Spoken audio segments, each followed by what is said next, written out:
Hello there, I'm Claus Aranha from the University of Tsukuba. This video is part of the poster session for GECCO 2021. In this video, I want to introduce the work I've done together with my student Yuta Kobayashi titled Dynamic Adaptation of Decomposition Vector Size for MOED.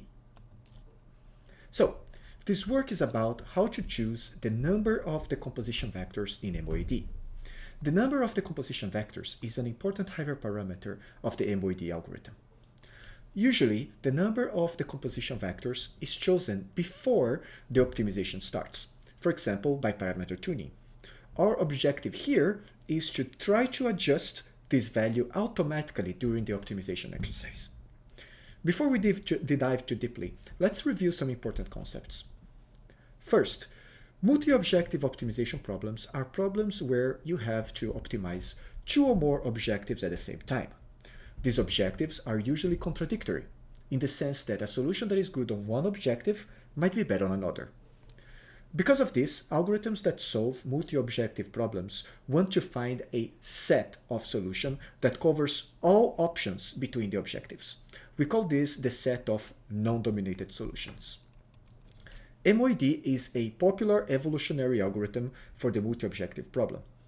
The key idea of MOED is to decompose the problem. That is the D of MOED. The idea of decomposition is that we take a linear combination of all objectives and treat that as a single objective problem. So we could have one decomposition that is 100% of objective 1 and 0% of objective 2. Another decomposition could be 20% of objective 1 and 80% of objective 2. A third decomposition could be 70% of objective 1 and 30% of objective 2. But how do we calculate these values? If we choose these decomposition vectors carefully, MOED can find a nice set of non-dominated solutions that cover all of the options in the problem. However, choosing this number or the position of decomposition vectors is not a trivial problem. So, what did you try to do? Our main idea is to start with a small number of decomposition vectors and add more or remove them as necessary. To calculate if we need more vectors, we use the consolidation ratio. The consolidation ratio was originally used as a stopping criteria for multi-objective optimization. We are using it to measure if the optimization has stalled. In that case, we add more decomposition vectors. The idea here is that while we're trying to find better solutions, we don't worry too much about the composition.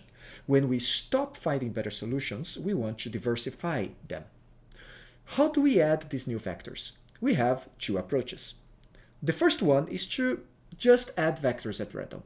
That's it. Just add a random vector. The other approach is to add a vector at a location that is sparse, without many vectors. We calculate this using a formula proposed in MOED AWA. At first, we tried to only use the guided approach, but we found that it was causing some early convergence problems. Using random vectors in the beginning of the search ended up improving our results. So, what are those results? Well, we compare our dynamic algorithm with MOED and MOED AWA on the usual benchmarks. Our algorithm performs about the same as MOED and MOED AWA when we fine-tune the number of vectors, which is okay. The cool thing is that when we choose the worst initial number of vectors for all algorithms, the proposed algorithm kept the same performance as before, while MOED and MOED AWA showed worse performance. In this image, you can see one representative result, where MOED AWA with a bad initial number of vectors will leave these big holes in the non-dominated set, while our algorithm performs about the same with a bad or a good set of initial vectors. So, did I get your interest? Come talking to me during the poster session at GECCO, or send me an email or message on Twitter. I'd love to talk to you more about this and about auto-adaptation or hyperparameters in general. Thank you for listening and see you.